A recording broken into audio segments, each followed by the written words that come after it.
8장 말씀을 살펴보도록 하겠습니다. 히브리서 8번째 계단이라고 저는 명명을 했고요. 대제사장으로서의 이제 그리스도의 역사에 대해서 살펴보겠는데, 이게 저도 이제 계속 이 말씀 풀이를 하고는 있는데, 기존에 있었던 이제 번역 성경하고 그걸 또 이제 직역을 성경을 하고 그 직역을 통해서 갖게 되는 그 단어의 의미가 있잖아요. 그 의미를 또 짚어내는 번역을 하다 보니까 이게 총 3번 번역이 된 것 같아요. 한글 번역에서 헬라어 언어로 직역을 하고 직역을 한 것을 다시 헬라어에 갖고 있는 그걸 이제 그리스도론 구속사라고도 표현을 합니다. 구속사 의미를 다시 좀 풀이를 해가지고 여기다가 적어놓은 게 있다 보니까 기존에 읽으셨던 그 내용과 문장 자체가 좀 의미가 다른 게 많습니다. 그래서 제가 오늘은 좀 이게 한글 대조성경하고 대조해서 말씀을 드리기보다 이 본문에 있는 내용으로 좀 집중해서 하나씩 개념과 의미를 살펴보는 시간을 가지면 좋을 것 같아요. 그래서 이번에도 좀 힘드시겠지만 함께 말씀을 따라가 주셔서 하나하나씩 좀 짚어가는 걸로 설명드리면 좋을 것 같습니다.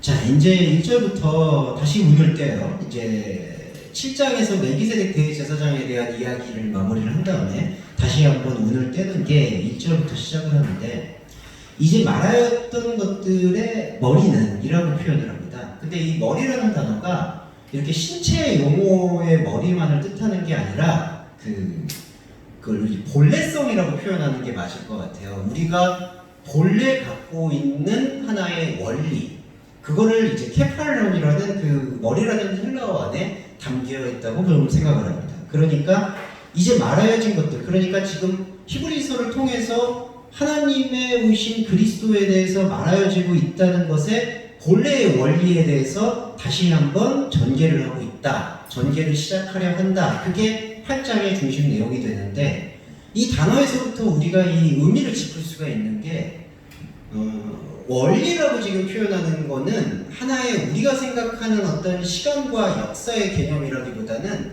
동서고금이나 시간을 막론하고 하나님 앞에선 우리가 하나님과 함께 소통하기 위해서 필요한 원리, 최소한의 그 어떤 소통의 방법, 거기에 대해 집중하고 있다는 걸 우리는 이 8장 1절의 첫 번째 단어를 통해서 확인해 볼 수가 있는 겁니다. 그러니까 히브리서의 이 8장에 내가 이제부터 말하여지는 것들의 머리라는 거는, 그러니까 이게 2000년 전에 쓰였지만 지금 오늘날 우리에게도 함께 통용되고 소통될 수 있는, 각자가 하나님을 지혜롭고 본질적으로 교통할 수 있는 그 소통의 중심을 얘기하고 있다라고 좀 생각하시면 좋을 것 같아요.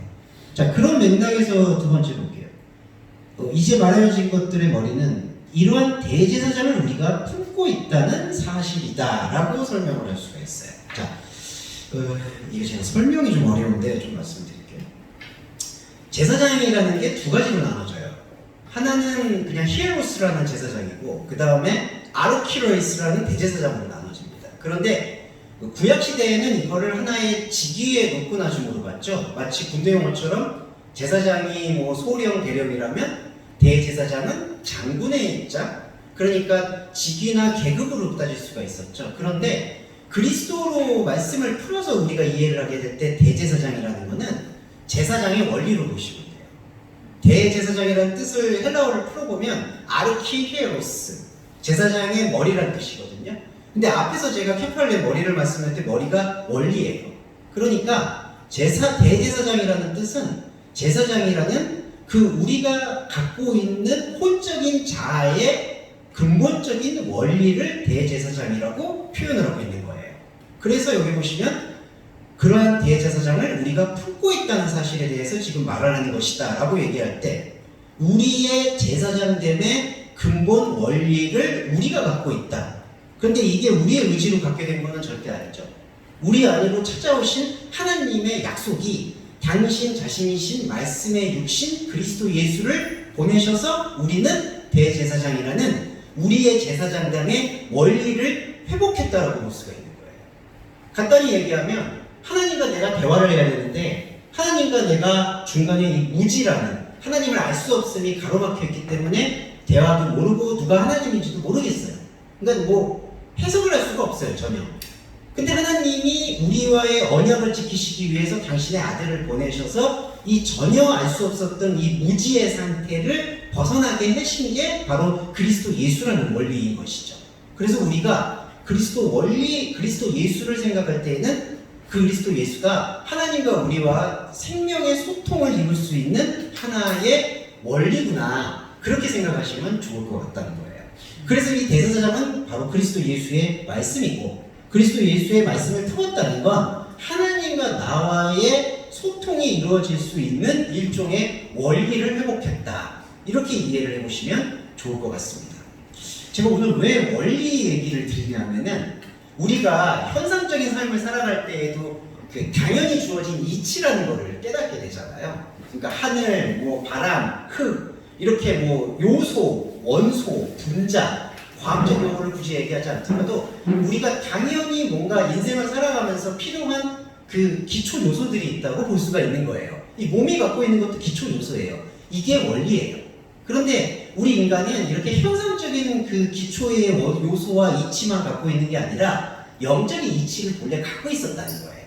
그런데 그 영적인 이치가 이제 계속 지난번에도 반복해서 말씀드렸지만 하나님과의 관계가 단절됨으로 인해서 완전히 어그러진 거죠. 무너진 거죠. 죽음이죠.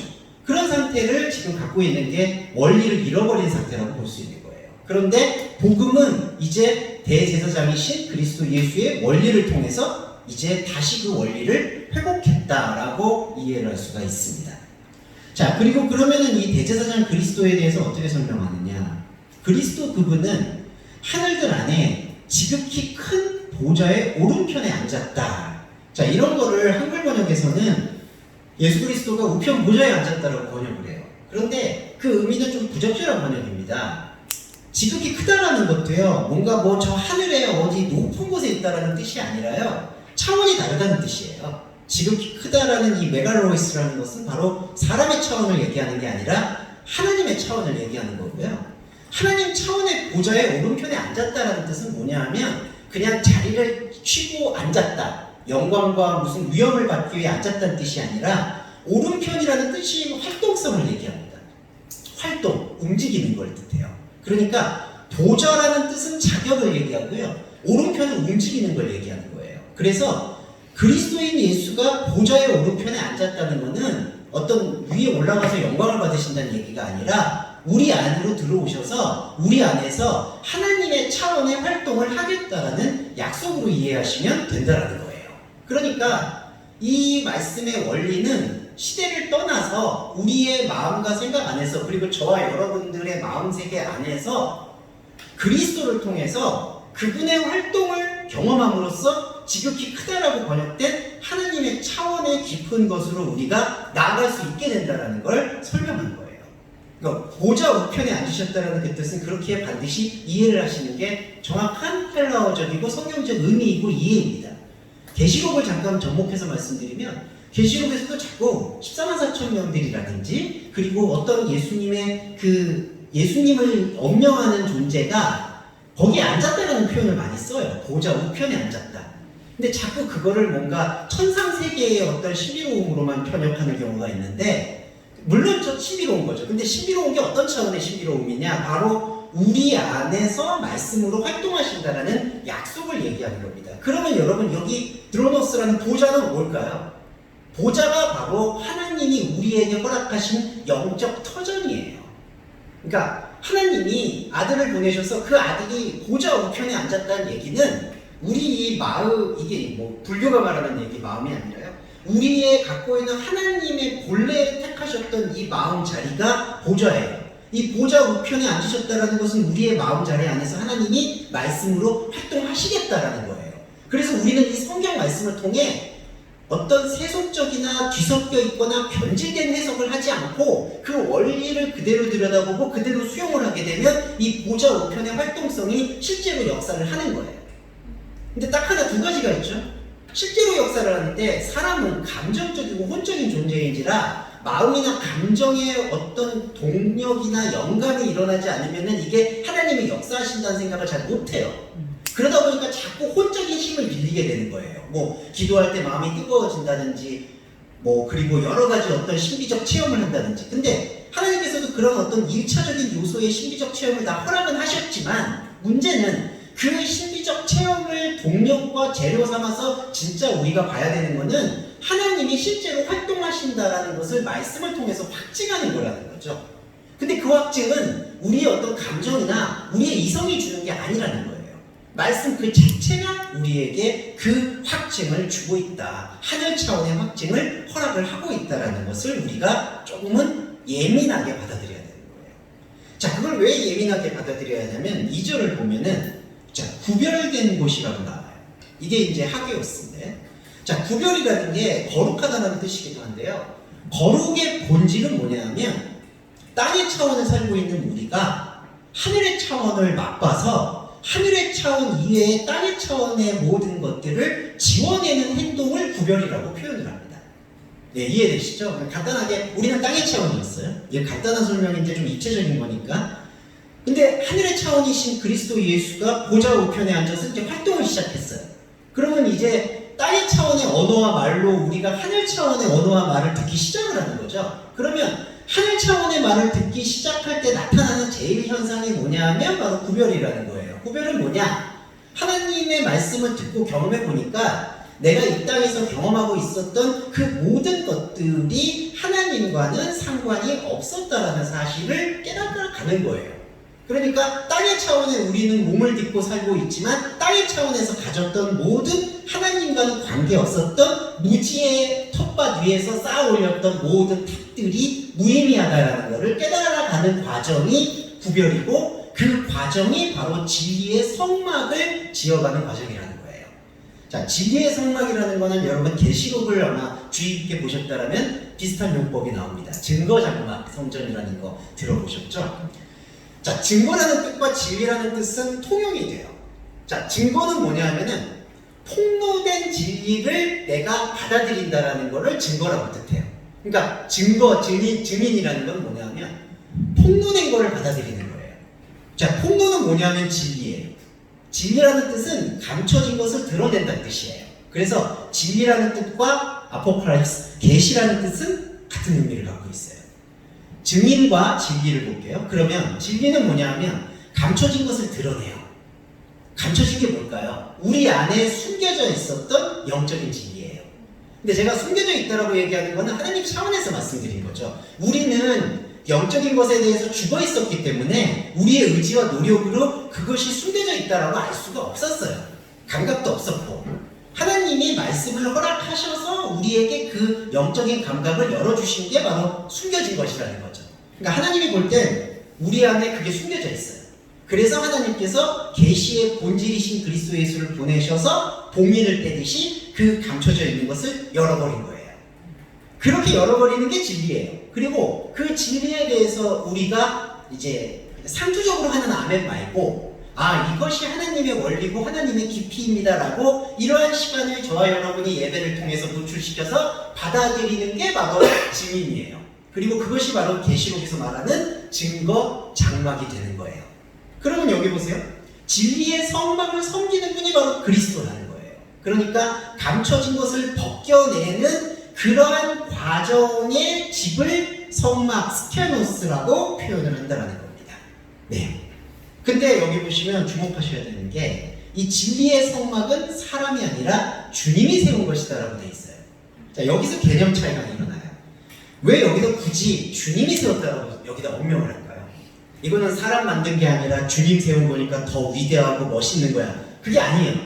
여기서 이렇게 대비를 시키는 것은 차원의 대비를 말하는 거예요. 자, 사람이 생각할 때 스케노스가 뭘까요? 거룩한 게 뭘까요? 눈에 보이는 성전이라는 거예요. 사람이 생각할 때의 장막은 구약시대로 말하면은 실제로 어떤 그 지성소와 성소를 만들어 놓고 거기서 1년에 2차씩 대속제사를 벌이던 그런 물리적인 공간이 사람이 생각하는 성막이고 성전이에요. 그런데 반대로 주님이 세웠다라는 성막은 눈에 보이는 게 아니라는 거죠. 그러니까 사람이 생각하는 그러한 성막이 아니라 하나님이 생각하는 성막은 말씀을 허락하고 말씀을 우리에게 보여주신 그 자체가 공간이고 시간이라는 거예요.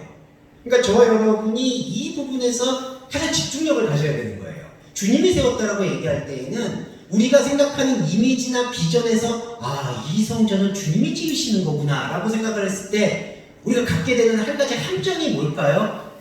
진짜 물질적인 공간을 신성시하게 여기는 경우가 생겨나는 거죠. 그래서 저는 유럽 여행을 추천은 드리지만 별로 가서 저는 볼 게 없다라고 솔직히 생각을 하는 건 그 가우디 성당 같은 건 지금도 짓고 있잖아요. 그거를 왜 지어야 되는지 그리고 유럽의 그 많은 성전과 성당은 왜 지어야 될까요? 네, 예, 그건 나중에 또 따로 말씀을 드리겠지만 아무 쓸모가 없는 거예요. 솔직히 말씀드려요. 네. 그리고 예루살렘을 왜 고집을 해야 될까요? 그 물리적인 땅은 그것도 아무 소용이 사실은 없는 거예요. 이건 제가 말하는 주장이 아니라 예수님의 주장인 거죠. 간단하게 요한복음에서 사람들이 이게 40년 동안 지어진 성전인데 왜 당신이 이걸 헐어버리라고 얘기합니까? 그랬더니 그러시잖아요. 사흘 만에 내가 일으키리라. 그 사흘이 인간 시간 사는 게 아니잖아요. 하나님의 영적인 원리가 세워지는 시간이 3일인 거예요. 그러니까 주님이 세웠다라는 이 뜻에서 우리가 성막을 섬긴다라고 했을 때 성막이 그러면은 어디에 있습니까? 라고 얘기하면은 이런 동서말씀교회라는 공간에 있나요? 그게 아니죠. 이런 공간이라는 개념 안에서 우리가 이 공간의 개념을 뚫고 우리의 마음 안에 있는 영적인 공간을 발견하는 바로 그 지점이 진리성막, 증거 장막 성장, 주님이 세운 성막이 되는 거예요. 이 성막이 있어야 돼요. 왜냐하면 성막은요 두 가지 의미예요. 진리를 폭로하는 것이고 진리를 세상으로부터 보호하는 것이에요. 우리 안에 건물이 지켜져요? 목사님이 지켜져요? 교회가 지켜져요? 안 지켜져요? 우리 안에 이 성막을 지킬 수 있는 것은 내 안에 있는 그리스도 예수밖에 없는 거예요. 네, 그 부분을 유념을 하시면 좋을 것 같습니다. 주님이 세웠다라는 거. 그게 2절 말씀의 필요성이고요. 3절 볼게요. 오늘 말씀이 많진 않은데 길어질 것 같긴 한데요. 예, 길어지면 다음 주에 이어서 하도록 하겠습니다. 그러니까 다음 주에도 또 나오시라고 이런 죄송합니다. 설교 중에 이런 걸 낚시질이라고 얘기하는데 죄송합니다. 네, 자 다시 말씀을 드릴게요. 3절 보실게요. 대제사장마다 선물과 제사를 드리기 위해 세워졌다. 이러므로 이 제사장 역시 그 무엇을 드려야 할 필요를 가진 것이다. 야, 이게 어려운 게 왜 어려워지냐면요. 자, 3절에서 대제사장 나오고 제사장 나오잖아요. 앞에 말하는 대제사장을 그리스도 예수를 생각하는 데 있는데 여긴 바뀌어요, 역할이. 앞에 말하는 대제사장이 우리예요. 예. 대제사장이 아까 제가 뭐라고 말씀드렸냐면 제사장의 원리잖아요. 우리도 그리스도 예수를 말씀을 받으면 우리 안에 그 원리가 움직여요. 그럼 우리도 대제사장인 거예요. 여러분 이해되시죠? 그러니까 대제사장마다라고 쓴 거는 각 사람마다라는 뜻이에요. 그런데 우리의 대제사장 됨은 어떻게 이루어지냐면요. 도라와 듀라스를 통해서 이루어지는데 도라가 선물이고 듀라스라는 듀시아스가 제사예요. 자, 여기서 차이가 있는 게 뭐냐면 선물은 은혜예요. 연고 없는 선물이에요. 선물. 그리스도 말씀이에요. 근데 그리스도 말씀을 받아들이는 우리의 질그릇은 뭐냐면 제사예요. 예, 그러니까 우리가 이렇게 기도하고 예배하고 행동하고 일상의 삶을 살고 여러분 이 모든 행동들이 바로 듀시아스, 제사예요. 왜 제사일까요? 구약의 제사를 보세요. 다 거래예요, 거래. 그걸 헬라어로 아고라라고 얘기하는데 내가 이거를 바치면 하나님께서 이걸 준다. 자, 이게 인간과 하나님과의 관계에도 성립이 되지만 동시에 모든 인간과의 인간 삶에 있어서도 통용이 되는 거죠. 내가 이걸 주면 이걸 받고 기브 앤 테이크죠. 그러니까 여러분 이게 제사예요. 관계예요, 관계. 그런데 이 선물은 그 관계와 상관없이 주어져요. 로마서에서 말씀드리면 하나님이 우리의 것과 전혀 상관없는 하나의 의로움을 세웠다라고 말씀하시는 게 이 선물이에요. 그러니까 그리스도인은 이 제사라는 모든 교환이 되고 있는 이렇게 주고받고 있는 상황 속에서 그 주고받고 있는 것과는 전혀 상관이 없지만 우리가 외면해서는 안 되는 절대적인 하나의 의를 발견해야 될 의무가 있는 거예요. 그래서 대제사장은 두 가지 조건을 갖고 있는 거예요. 선물과 제사. 자, 그러니까 제사라는 건 우리는 끊임없이 뭔가를 주고받는 거예요. 솔직히 말씀드리면 오늘 여러분이 여기 와서 예배를 드리는 것도 제사예요. 왜냐하면 여러분들께서 이 빗길을 뚫고 버스든 뭘 타고 여기를 오셨잖아요. 대가를 치르신 거예요. 네. 몸이 대가를 치는 거예요. 이게 제사예요. 근데 여러분 이 대가를 통해서 우리가 제사로 받으면 어떻게 될까요? 간단하게 말씀드리면 내가 이 시간에 이렇게 말씀드려 왔으니까 이 말씀이 나의 삶이나 나의 어떤 현상적인 것에 유익이 돼야 돼. 그렇게 되죠. 그렇게 되면은 제사가 제사로 끝나는 거예요. 근데 그게 아니라 우리는 이러한 제사 행위를 했는데 제사 행위와는 무관하게 연고 없는 선물이 들어오는 게 바로 제사를 제사로 끝내지 않고 율법을 율법으로 끝내지 않고 율법을 복음으로 바꾸는 거예요. 이게 절대적인 거예요. 그래서 우리가 복음을 들을 때는 아무것도 기대해서는 안 돼요. 예, 하나님 외에 그리스도 외에 아무것도 기대할 게 없는 거예요. 바라서도 안 돼요.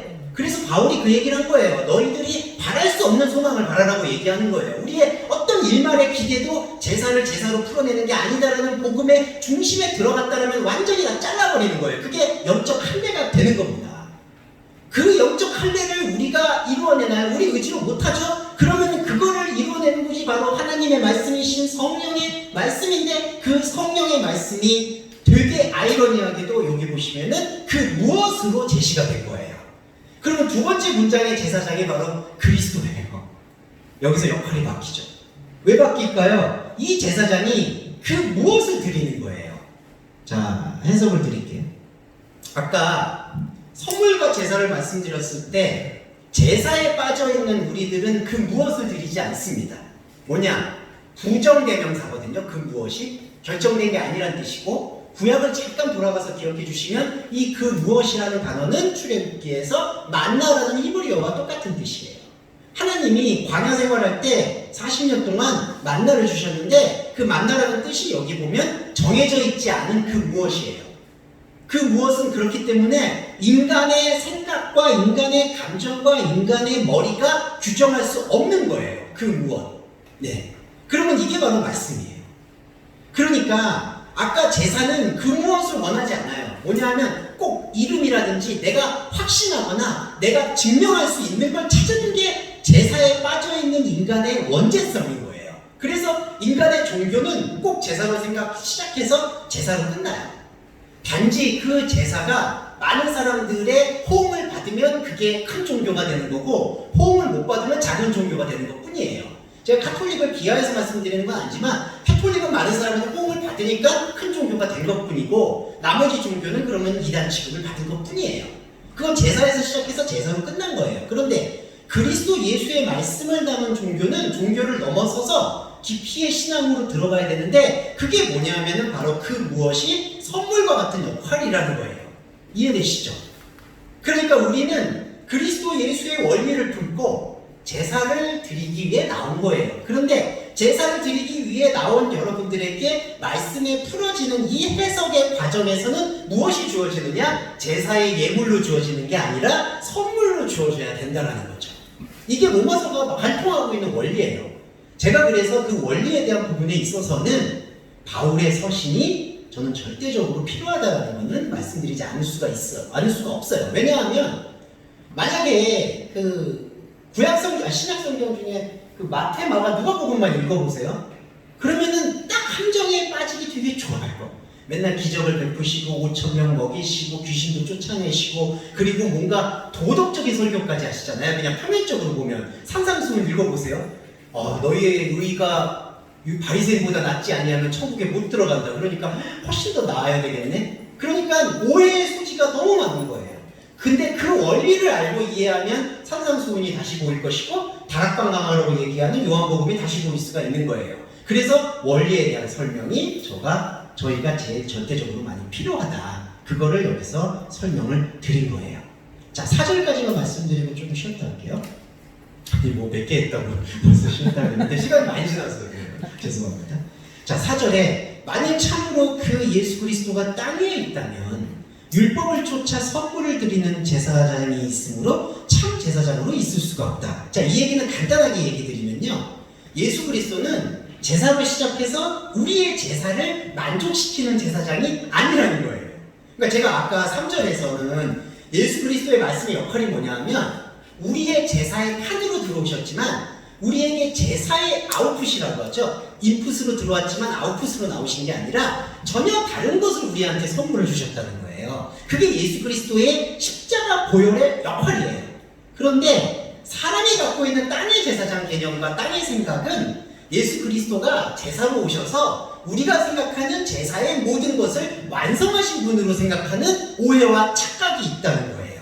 그래서 그걸 풀어내기 위해서 만약에 예수 그리스도가 땅으로 왔다라면은 이미 땅에는 수많은 제사장들이 있기 때문에 예수 그리스도는 오실 필요가 없었다라고 설명하는 게 이거예요. 참 제사장으로 있을 수가 없는 거다. 이거 이해되시죠? 이게 십자가를 이해하는 데 있어서 결정적인 오메가 포인트예요.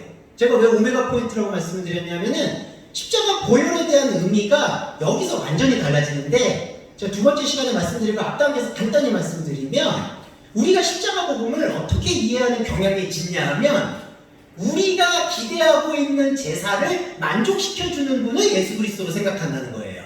그러니까 구약에 드렸던 그 모든 제사를 계속 드리기가 힘드니까 예수 그리스도가 오셔서 대신 짊어지셔서 단번 제사로 끝내주셨다라고 얘기를 하는 거예요. 그러면 여러분, 예수 그리스도가 제사로 오셔서 선물을 주셨는데 그 선물조차도 우리는 우리가 생각하는 제사의 완성으로 끝장을 내버렸다는 거예요. 이러면 복음이, 십자가가 우리 안에서 제대로 기능을 못합니다. 네, 그 부분을 말씀을 드리는 거예요. 지금 4절의 말씀은 예수 그리스도가 땅 위에 있는 거라면, 우리의 생각에 의한 제사장이라면 진정한 제사장, 진리의 제사장으로는 있을 가능성이 없다. 그러면 반대로 말씀드리면, 만약에 우리가 그렇게 믿고 있었다라면 어떻게 될까요? 돌이켜야죠.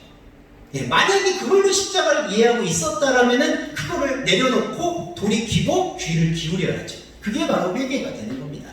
네, 그 부분까지 첫 번째 시간에 말씀을 한번 저는 나눠봤다고 생각해요. 네, 자, 좀 쉬었다가 두 번째 시간에 뒷장을 한번 살펴보도록 하겠습니다. 감사합니다.